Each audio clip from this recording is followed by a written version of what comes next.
खून से लथपथ हिजबुल्ला, इजराइल ने घुसकर मारा।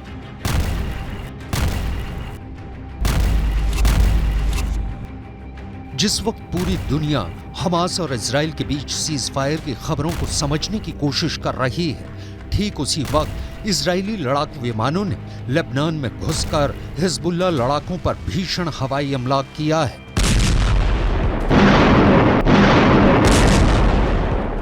20 से 25 लड़ाकू विमानों ने हिजबुल्ला के उन ठिकानों पर सटीक हमला किया है जहां से पिछले 24 घंटे में उत्तरी इजराइल पर हमले हो रहे थे। 1.5 महीने से ज्यादा की जंग में भले ही गाजा पट्टी को इजरायली सेना ने रौंद दिया हो, लेकिन हमास का मरते दम तक साथ देने की कसम खाने वाले हिजबुल्ला ने हूथी विद्रोहियों के साथ मिलकर इजराइल को तबाह करने का ऐलान कर दिया है। लेकिन वहीं दूसरी तरफ इजराइल की स्पेशल फोर्स और घातक हवाई लड़ाकों ने लेबनान बॉर्डर पर हिजबुल्ला की रीढ़ तोड़ना शुरू कर दी है। अब आप ये जान लीजिए कि पिछले 24 घंटे में इजरायली वायुसेना ने हिजबुल्ला लड़ाकों को कितना नुकसान पहुंचाया है।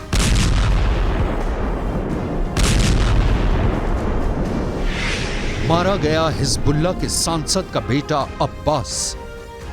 इजरायली सेना ने लेबनान के विद्रोही गुट हिजबुल्ला पर अपने हमले बेहद तेज कर दिए हैं। ईरान समर्थित हिजबुल्ला का दावा है कि 22 नवंबर को इजरायली हमले में उसके 5 लड़ाके मारे गए हैं। इनमें हिजबुल्ला के वरिष्ठ सांसद का बेटा भी शामिल है।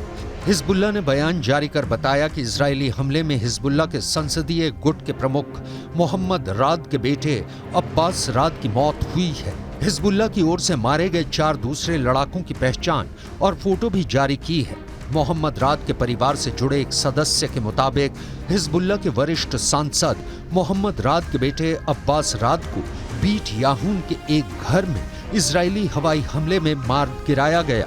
इस हमले के दौरान कई लड़ाकों की दक्षिण लेबनान के बीट याहून में एक घर पर मौत हुई। हिजबुल्ला के संसदीय गुट के प्रमुख मोहम्मद राद के बेटे अब्बास राद का मारा जाना हिजबुल्ला के लिए बहुत बड़ा नुकसान माना जा रहा है। बेशक हिजबुल्ला पर इजराइल ने ताबड़तोड़ हमले करके उसके ठिकानों को तबाह कर दिया हो, लेकिन यह भी सच है कि हमास की तरह हिजबुल्ला इजराइल के सामने जरा भी कमजोर नहीं है। हिजबुल्ला के पास ईरान से मिली घातक मिसाइलें और रॉकेट मौजूद है। 65,000 हिजबुल्ला के लड़ाके अमेरिकी और इजराइल की स्पेशल फोर्स की तरह ट्रेंड है, जो इजराइल में घुसकर हमला कर सकते हैं। यही वजह है कि हिजबुल्ला चीफ हसन नसरुल्लाह पिछले 2 हफ्तों से इजराइल को धमकी दे रहे हैं कि अगर गाजा में इजराइल ने हमले बंद नहीं किए तो फिर इजराइल को खून के आंसू रोने पड़ेंगे। शहदना फिल अय्याम अल क़लीला अल मादिया मौजा जदीदा मिन अत-तहदीदात मिन नेतन्याहू मिन गैलेंट मिन गैनेट्स मिन आखरीन बित्तिजाह लुबनान वसबबुहु हुवा इर्तिफाअ मुस्तवा अल क़लक़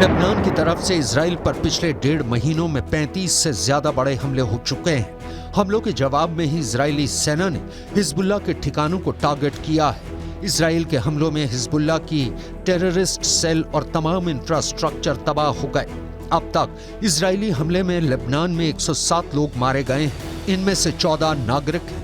अगर हम हिजबुल्ला के लड़ाकों की बात करें, इजराइल से जंग में अब तक हिजबुल्ला के 79 लड़ाके मारे जा चुके हैं। इसके अलावा इजराइल ने सीरिया में भी हिजबुल्ला के 7 लड़ाके मार दिए हैं। वहीं हिजबुल्ला के हमलों में इजराइल के 6 सैनिक और 3 नागरिकों की अब तक मौत हो चुकी है। אני כבר רואה את האזרחים של עזה הולכים עם דגלים לבנים לאורך החוף ונעים דרומה. וחיזבאללה גורר את לבנון למלחמה שעלולה לקרות. והוא עושה טעויות. אם הוא יעשה טעויות מהסוג הזה כאן, מי שישלם את המחיר זה קודם כל אזרחי לבנון. מה שאנחנו עושים בעזה אנחנו יודעים לעשות בביירות. वहीं दूसरी तरफ पिछले 18 घंटे में इजरायली वायुसेना ने गाजा पट्टी से लेकर लेबनान बॉर्डर तक हमास और हिजबुल्लाह के लड़ाकों की लाशें बिछा दी हैं। महज 1 घंटे के अंदर इजराइल ने हमास के 100 लड़ाकों को भयानक धमाकों से उड़ा दिया है।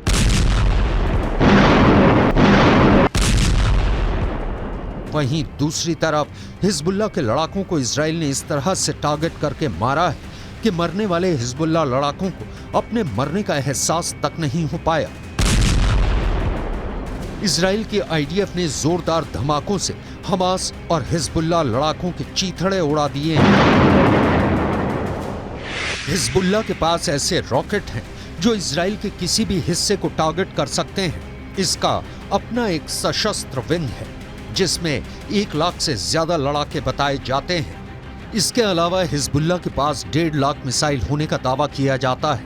हिजबुल्लाह लेबनान की सेना से भी ज्यादा ताकतवर है। इसके पास बैलिस्टिक मिसाइलें हैं। हिजबुल्लाह हमास से ज्यादा संगठित और ताकतवर है। हिजबुल्लाह के पास इजराइल से लड़ने का खूब तजुर्बा भी है। उसके पास सबसे घातक आत्मघाती दस्ते हैं। गुरिल्ला युद्ध में इसके लड़ाके माहिर बताए जाते हैं।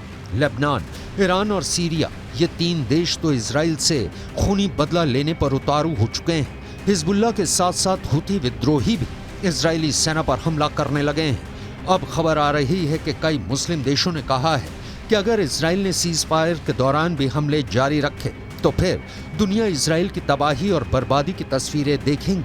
फिर ना तो इजराइल को अमेरिका बचा पाएगा और ना ही ब्रिटेन और जर्मनी।